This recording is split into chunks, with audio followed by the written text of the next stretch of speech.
Centuries ago, we knew the face of our oppressor. We knew where he lived, we knew how he looked like, and we knew how he talked.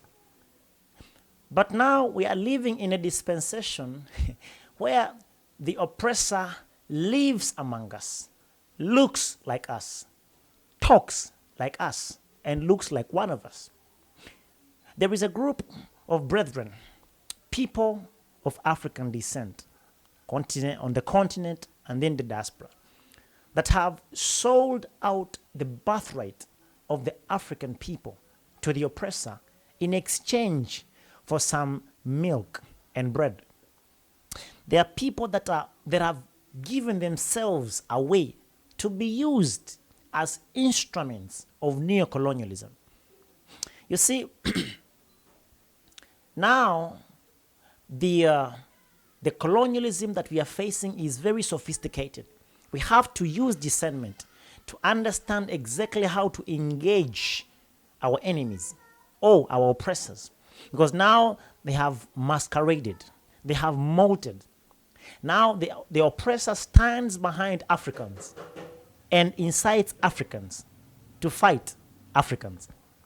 And before I go any further, let me say this. Dear brethren of African descent, whether it be you on the continent or in the diaspora, your African brother or sister is not your enemy. The moment you feel excited, the moment you feel incited to say a negative word against your fellow African brother or sister, just because probably they don't belong to the same tribal affiliation or the same cultural establishment, the moment you feel incited or excited or provoked to go against your fellow brother, whether you're on the continent or in the diaspora, then you have to know that the seed of the oppressor is at work in you.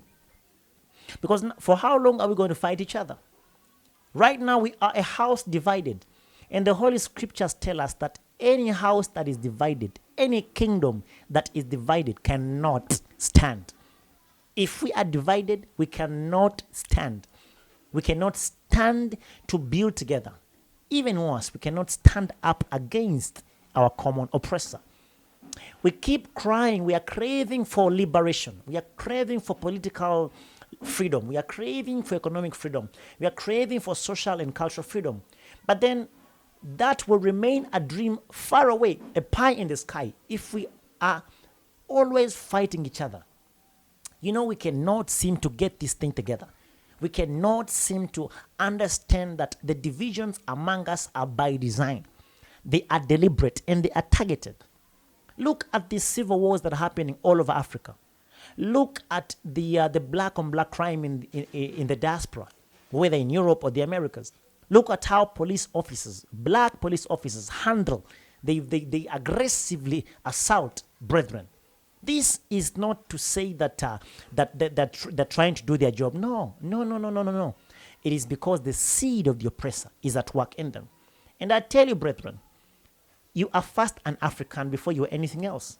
So if any person, you will not find the Asians fighting each other. Any Asian communities, Indian communities, Jewish communities, Arab communities that are living outside of their motherlands, you will not find them at war.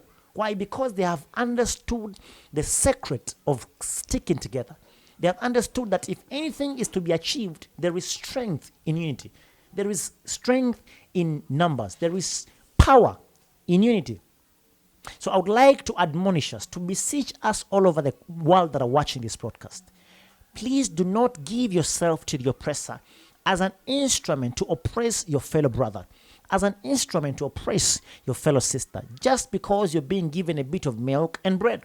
Because once they are done using you to destroy your very people, once they are done using you to destroy your own economics, your own political establishment, your own cultural establishments, your own social establishments, once they see that they have milked out of you that which they wanted, they will wrap you up and feed you to the dogs.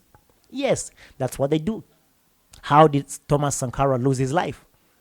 You see, it is all these things that have happened recurringly that we have to draw lessons from. We have to be wise enough to draw lessons, to show that we have learned from the ugly history that we have as an African people. And I mean ugly history in the sense of slavery and colonialism. Other than that, on the flip side of that, we have the best history, the best heritage in the world. We have to demonstrate that we have learned our lessons. We have to stop talking when someone rises up in America, preaching unity. Then another person will come up, and speak and tear them down and speak against them. Why can't we acknowledge that as a cluster, together, we are an indomitable force? There are YouTubers to this day that have made it a point to talk down or to discourage people that are planning to relocate to the motherland, to make investments here.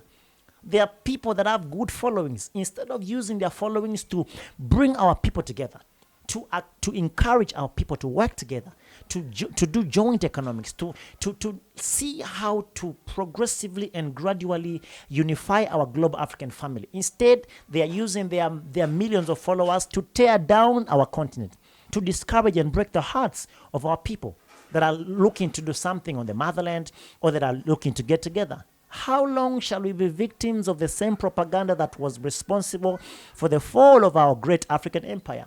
This is a wake-up call to every person that is being used as a seed, as a tool for neocolonialism, as a tool for intra-Africa and inter-black violence and propaganda. Be aware. Once those people are done with you, they will have no use for you again. They'll cook up charges against you and they will throw you in jail. Yes, this is what is going to happen.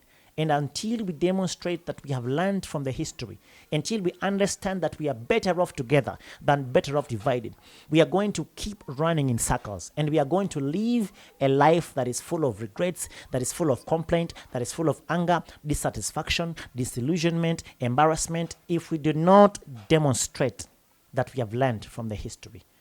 Thank you for watching the African Diaspora News Channel. Thank you for following the Africa Today broadcast. And I would like to send a very deep token of appreciation for those of you that are sending us financial support. We are putting together several, meetings that are meant to serve as bridges between the continentals and the diasporans. We are mobilizing and coordinating with people in power to make sure that we provide platforms, for diasporans and continentals to cross-pollinate and take decisive action towards a unified front in liberation of our global African people. So we are mobilizing with the Southern African region, specifically Botswana, Zimbabwe, and South Africa.